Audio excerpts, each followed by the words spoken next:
മോഷ്ടാക്കളായ രണ്ട് കേരള പോലീസുകാരെ കുറിച്ച് പറയാം. ഒരാൾ രാത്രി ഡ്യൂട്ടി കഴിഞ്ഞ് വീട്ടിലേക്ക് വരുമ്പോൾ കാഞ്ഞിരപ്പള്ളിയിലെ പാറത്തോട്ടിൽ അടച്ചിട്ട കടയുടെ മുന്നിൽ നിന്ന് ആരും കാണാതെ ഏതാനും കിലോ മാമ്പഴം മോഷ്ടിച്ചു. എന്നാൽ CCTV ദൃശ്യം പുറത്തു വന്നതോടെ പോലീസുകാരൻ വാർത്തകളിൽ നിറഞ്ഞു. പോലീസിന് നാണക്കേടായി. അതിനിടെ മാമ്പഴം നഷ്ടപ്പെട്ട കടയുടമ മോഷ്ടാവായ പോലീസുകാരനോട് ക്ഷമിച്ചു. നിയമ നടപടിക്ക് താനില്ലെന്ന് കടയുടമ വ്യക്തമാക്കിയതോടെ കോടതി കേസ് തീർപ്പാക്കി. എന്നാൽ സേനക്കാകെ നാണക്കേടുണ്ടാക്കിയ CPOയെ സർവീസിൽ നിന്ന് പിരിച്ചുവിട്ടാണ് കേരള പോലീസ് അന്ന് അഭിമാനം സംരക്ഷിച്ചത്.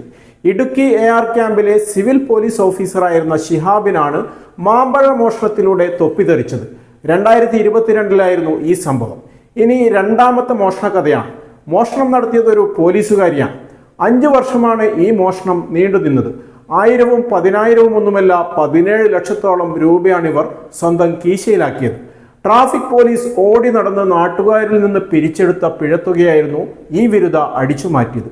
മൂവാറ്റുപുഴ ട്രാഫിക് പോലീസ് സ്റ്റേഷനിൽ റൈറ്ററായിരുന്ന ശാന്തി കൃഷ്ണനാണ് ഈ അതിസാമർത്ഥ്യക്കാരി. 2018 ജനുവരി 1 മുതൽ 2022 ഡിസംബർ 31 വരെയുള്ള കാലത്താണ് ട്രാഫിക് പോലീസ് പിഴയടപ്പിച്ച് പിരിച്ചെടുത്ത തുക ഇവർ അടിച്ചുമാറ്റിയത്. പിരിച്ചെടുത്ത പണം മുഴുവൻ ബാങ്കിലടക്കാതെ രേഖകളിൽ കൃത്രിമം കാട്ടിയായിരുന്നു ഈ തട്ടിപ്പ്. തട്ടിപ്പ് പുറത്തു വന്നതോടെ ശാന്തിയെ സസ്പെൻഡ് ചെയ്ത് തലയൂരാൻ ശ്രമിച്ചിരിക്കുകയാണ് പോലീസ്. ജില്ലാ പോലീസ് ഓഫീസിലെ ഓഡിറ്റ് വിഭാഗം നടത്തിയ പരിശോധനയിലായിരുന്നു ശാന്തി നടത്തിയ തട്ടിപ്പ് കണ്ടെത്തിയത്.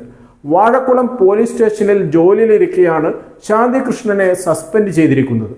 പോലീസുകാരിയുടെ പകൽ മോഷണം പുറത്തു വന്ന സാഹചര്യത്തിലാണ് സാമൂഹ്യ മാധ്യമങ്ങളിൽ പോലീസുകാരന്റെ മാമ്പഴ മോഷണവും പിരിച്ചുവിടൽ നടപടിയും ചർച്ചയായിരിക്കുന്നത്. പെറ്റിപ്പണം അടിച്ചു മാറ്റിയ പോലീസുകാരിക്കെതിരെ തുടർ നടപടി ഉണ്ടാകുമോ എന്നാണ് ഇനി അറിയേണ്ടത്. കൂടുതൽ വാർത്തകൾക്കും വിശേഷങ്ങൾക്കും ന്യൂസ് ലൈവ് TV സബ്സ്ക്രൈബ് ചെയ്യുക.